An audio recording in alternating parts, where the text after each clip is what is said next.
राधे राधे दोस्तों, स्वागत है आप सभी का एक बार फिर मेरे YouTube चैनल अपनी रसोई में। आज हम बनाने वाले हैं पोहे से शानदार नाश्ता। तो मैंने ये पोहे ले लिए थे सूखे और इन्हें धोकर भिगाने के लिए रख दिया था। इसके बाद मसाले में हमने केवल कुछ ही मसाले लिए हैं, जिसमें हरा धनिया है, लहसुन काट कर लिया है, चाट मसाला, मैगी मसाला, ये मैंने ओरेगेनो लिया है और मिर्च ली है, रेड चिली पाउडर कलर के लिए, हींग थोड़ी सी डाइजेशन के लिए और सिंपली नमक। ये पोहे हैं जिनका पानी हमने निकाल दिया है। ये इतने भीग जाने चाहिए जितने में मैश हो जाए। आप पानी में डुबा कर इनको रख सकते हैं। और उबले हुए आलू ले लिए हैं। इन आलू को हम इसमें ऐड करने वाले हैं। अब हम एक बड़ा सा बर्तन ले लेंगे जिसमें हम इन्हें शिफ्ट कर लेंगे। अब देखिए, अगर आपके पोहों में पानी है तो इस तरह निचोड़ कर आप पोहे में से एक्सेस वाटर निकाल सकते हैं। बस इस तरह से आप इसको दूसरी परात में ट्रांसफर कर लीजिए। ट्रांसफर करने के बाद अब हमें करना है अपने हाथों का इस्तेमाल। तो अपने हाथों को अच्छे से साबुन से धो लीजिए ताकि इनमें किसी भी प्रकार की कोई गंदगी बची हुई न रह जाए। मैं आधे ही पोहे का इस्तेमाल कर रही हूँ क्योंकि बहुत ज्यादा भीग चुके थे और बाकी मैंने बाद में फिर बना दिए थे। जैसे जैसे लोग आते गए वैसे वैसे मैं बनाती गई। बस इस तरह से इसको मसल मसल कर आप लगभग इसको एक डो के फॉर्म में कन्वर्ट कर दीजिए, मैश कर दीजिए इसे बिल्कुल अच्छी तरह से, जहां पर ये खुद ही बाइंड होने लगे। बस हाथों से रगड़ते हुए और मसलते हुए इसी तरह से इसको बाइंड कर लीजिए। ये जो नाश्ता इससे बनकर तैयार होगा, ट्रस्ट मी, बहुत ज्यादा टेस्टी और बहुत ही ज्यादा यमी बनकर तैयार हुआ था। ये देखिए, इस तरह से अगर आपके हाथों के बीच में ये मैश ना हो रहा हो तो आप इसे इस तरह से मैश करते हैं। उसके बाद पोटैटोज को आप, अगर आपके एरिया में अगर अच्छे आलू मिल रहे हैं तो आप उन्हें हाथों से मैश कर लीजिए। हमारे एरिया में अभी आलू अच्छे नहीं मिल रहे हैं तो बहुत ज्यादा पकाने के बाद भी ये आलू अभी भी अंदर से देखिए कच्चे ही हैं। आपको भी आइडिया लग रहा होगा, इतनी देर में तो आलू का भरता बन जाता है। लेकिन हमारे आलू मैश भी नहीं हो पा रहे हैं और न ही कद्दूकस हो पा रहे हैं। तो खैर, आलूओं को छोड़िए, अब क्या ही कर सकते हैं।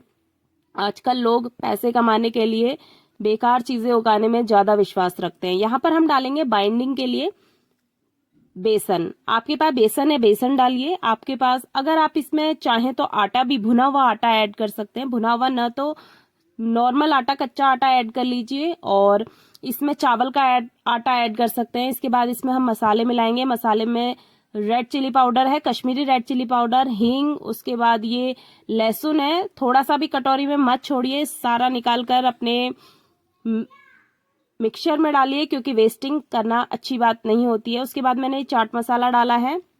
ये मैंने मैगी मसाला लिया है, मेरा टॉप सीक्रेट इंग्रेडिएंट है, आपको बता रही हूँ, आप किसी को मत बताइएगा। और इसके बाद मैंने इसमें वो डाला है पिज्जा सीजनिंग। मेरे पास पैकेट्स पड़े हुए थे तो मैंने वही यूज किए हैं। और उसके बाद ये ढेर सारा कटा हुआ हरा धनिया बारीक काट लिया है। अब कुछ नहीं, अपने हाथों का एक बार फिर से इस्तेमाल करते हुए इसे बहुत ही अच्छे से मिक्स कर लेंगे। देखिए, मैंने जो पोहे लिए हैं उनमें हल्का सा पानी ज्यादा हो रहा था तो मैंने इसके बाद इसमें फिर से थोड़ा सा बाइंडिंग एजेंट डाला था, बेसन, और थोड़ा सा चावल का आटा भी डाला था।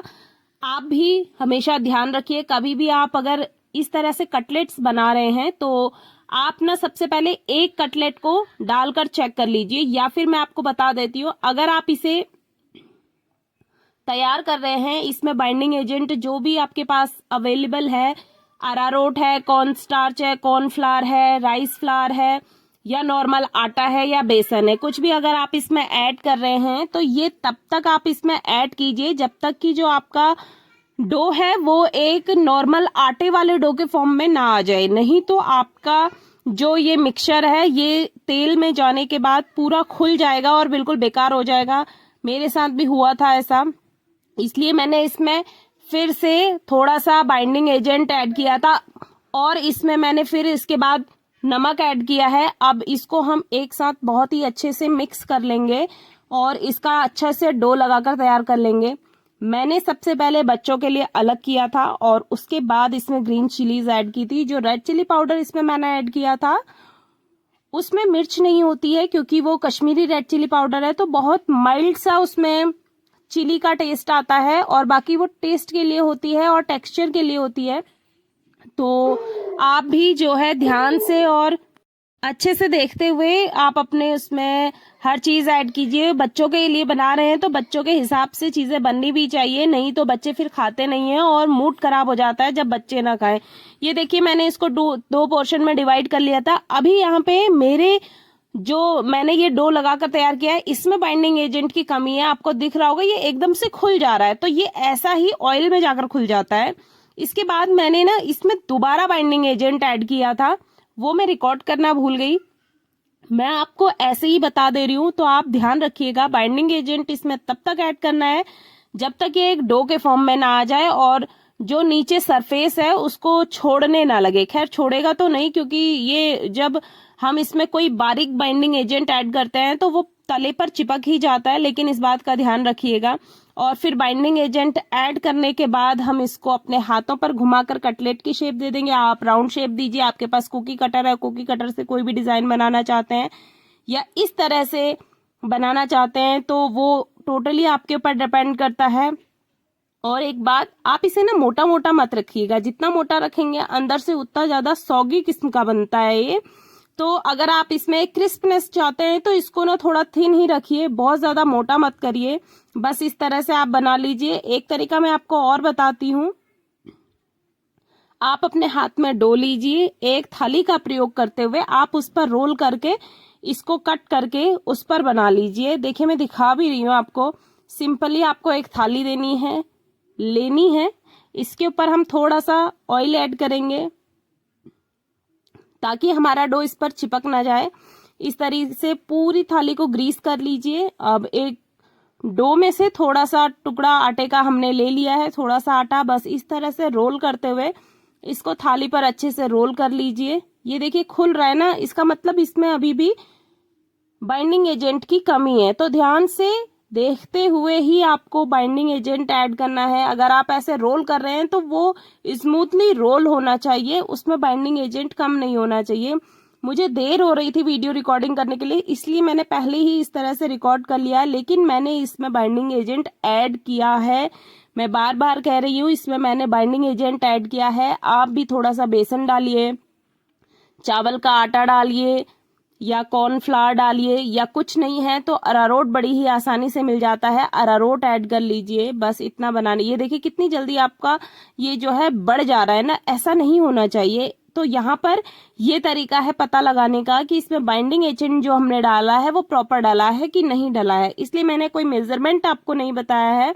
बाइंडिंग एजेंट को आप अपने हिसाब से चेक करके ही डालिए, क्योंकि एक तो पोहे सबके पास अलग अलग तरीके के होते हैं। किसी के पास मोटा पोहा होता है, किसी के पास बारीक पोहा होता है।